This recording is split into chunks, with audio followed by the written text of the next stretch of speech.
Hi guys, মোৰ পাকঘৰলৈ স্বাগতম।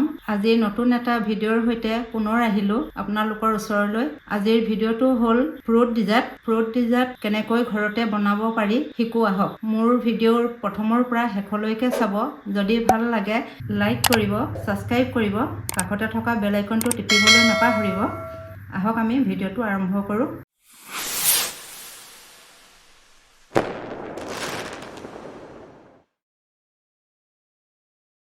তাৰ বাবে মই লৈছোঁ প্ৰয়োজনীয় সামগ্ৰীবিলাক। এয়া এটা ডাঙৰ চাইজৰ পকা আম ল'ব, যিটো আমৰ সোৱাদ আছে তেনেকুৱা ধৰণৰ আম ল'ব। এটা মই ডাঙৰ চাইজৰ আপেল লৈছোঁ, সৰু সৰুকৈ পিচ কৰি লৈছোঁ। এয়া খৰবুজা লৈছোঁ, মই চেৱৈ লৈছোঁ, ডালিম লৈছোঁ আৰু 2 চামুচ মই ডাঙৰ চামুচেৰে চেনি লৈছোঁ। এয়া মই কাঠবাদাম লৈছোঁ, 10-15টা কাটি ল'ব। কাজু লৈছোঁ মই ঠিক তেনেদৰে 10-15টা, সেইকেইটাও মই সৰু সৰুকৈ পিচ কৰি লৈছোঁ। এয়া মই খেজুৰ লৈছোঁ, খেজুৰ মই 3-4টা লৈছোঁ, সৰু সৰুকৈ পিচ কৰিছোঁ। এয়া মই পিস্তা লৈছোঁ, সৰু সৰুকৈ কাটি লৈছোঁ। ঠিক আপোনালোকৰ এনেদৰে বস্তুখিনি মিলাই ল'ব। এয়া আমটো ভালদৰে আপোনালোকে ধুই মেলি ল'ব। ভালদৰে ধুই বাকলি গুচাই সৰু সৰুকৈ পিচ কৰি ল'ব। এয়া আমটো মোৰ গুচাই লোৱা হৈ গ'ল। এতিয়া মই সৰু সৰুকৈ পিচ কৰিছোঁ।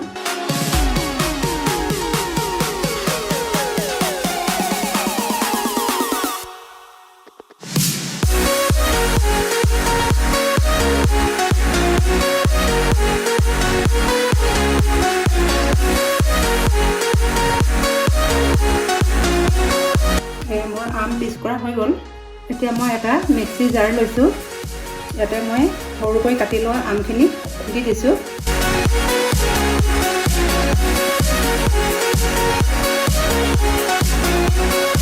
এতিয়া মই ভালদৰে পেষ্ট কৰি এটা পিউৰি বনাই ল'ম।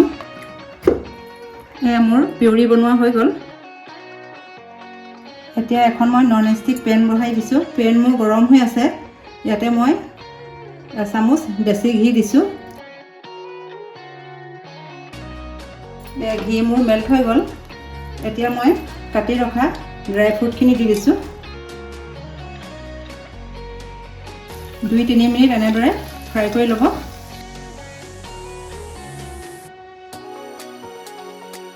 এয়া মোৰ ড্ৰাই ফ্ৰুট ফ্ৰাই কৰা হৈ গ'ল। এতিয়া মই এখন প্লেটত উঠাই ৰাখিছোঁ।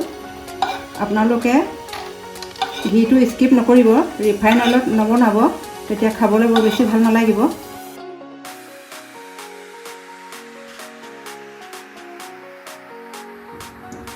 মই এতিয়া 1 কাপ ৰ'ষ্টেড চেৱৈ দি দিছোঁ।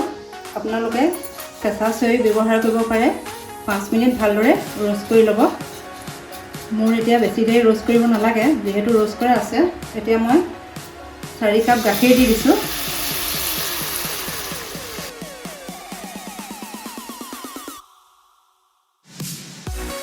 এতিয়া চেৱৈখিনি ভালদৰে মই মিলাই দিছোঁ।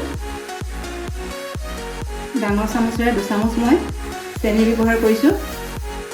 যিহেতু আমত সোৱাদ আছে, আপেলৰো সোৱাদ আছে, খৰবুজাৰো সোৱাদ আছে, গতিকে মই চেনিটো অলপ কমকৈ দিছোঁ। আপোনালোকে যদি সোৱাদটো ভাল পায় তেতিয়াহ'লে অলপ চেনি বেছিকৈ ব্যৱহাৰ কৰিব।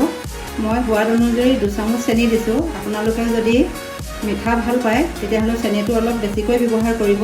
যিহেতু খৰবুজাত মিঠা আছে, আপেলৰো মিঠা আছে, আমৰো সোৱাদ আছে, গতিকে চেনিটো মই সোৱাদ অনুযায়ী মিলাই দিছোঁ। এনেদৰে আপোনালোকে ভালদৰে লৰাই থাকিব। যিহেতু গাখীৰৰ এটা ছাল বান্ধে, গাখীৰৰ ছালটো বান্ধিবলৈ নিদিব।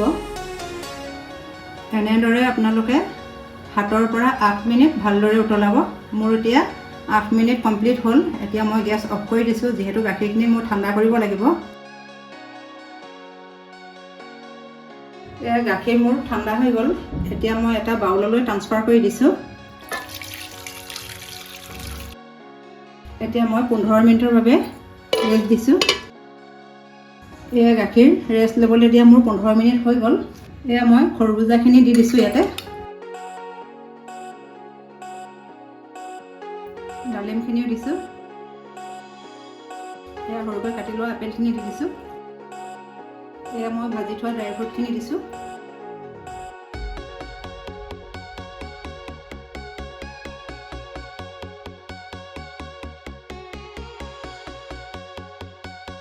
এতিয়া মই ভালদৰে মিলাই দিছোঁ।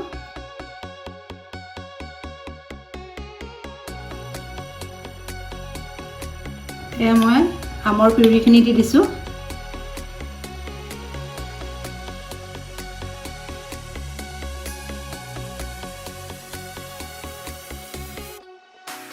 আপোনালোকে ইলাচি ইউজ নকৰিব। ইলাচি ইউজ কৰিলে আমৰ ফ্লেভাৰটো নাপাব। এতিয়া মই 15 মিনিটৰ বাবে ফ্ৰিজত ৰাখিম। 15 মিনিটৰ পিছত আপোনালোকক প্লেটিং কৰি দেখাইছোঁ। মোৰ ফ্ৰিজত ৰখা 15 মিনিট হৈ গ'ল।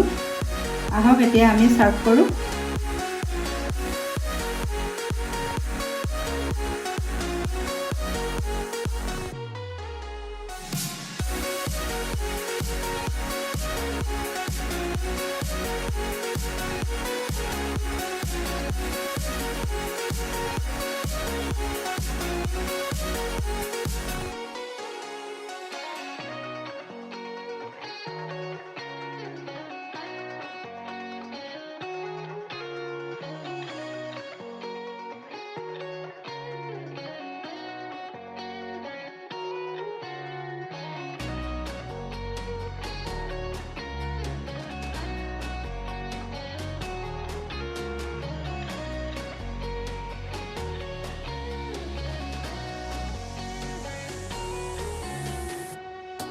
মই কাটি লোৱা ফ্ৰুটবিলাকৰ পৰা অলপ অলপ ৰাখি থৈছিলোঁ ডেক'ৰেট কৰিবৰ বাবে।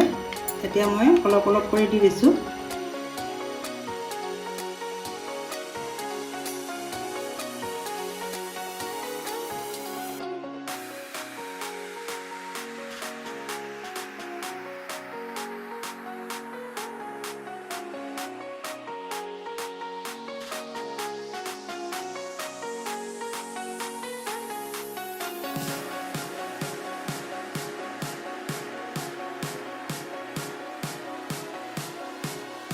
আপোনালোকেও এনেদৰে ফ্ৰুট ডিজাৰ্ট ঘৰতে বনাই খাব আৰু কেনেকুৱা লাগিল মোক কমেণ্টত জনাবলৈ নাপাহৰিব।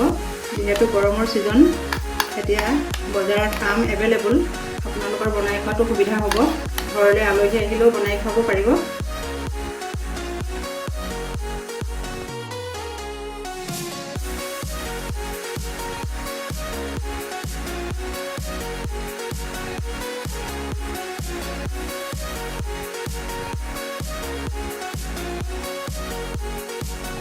ড্ৰাই ফ্ৰুটো দি দিছোঁ।